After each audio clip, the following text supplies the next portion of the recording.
Inilah gambar orang ni yang biadab. Orang kat sebelah dah bagi signal, kereta nak keluar. Tiba-tiba dia pancung kereta keluar terus masuk. Ni nombor pendaftaran Honda. Ni muka orangnya. Ni muka orangnya. Sangat biadab. Satu keluarga sama je. Dalam tu ada 2 orang perempuan. Macam ni ke duduk kat Malaysia? Saya bawa anak pergi klinik. Nampak ni?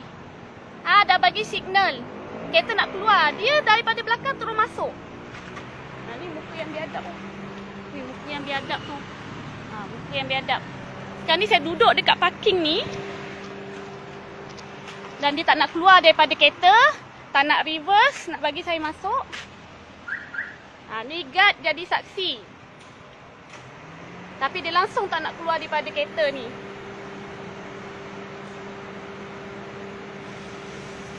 Tengok dengan muka sombongnya. Muka sombongnya.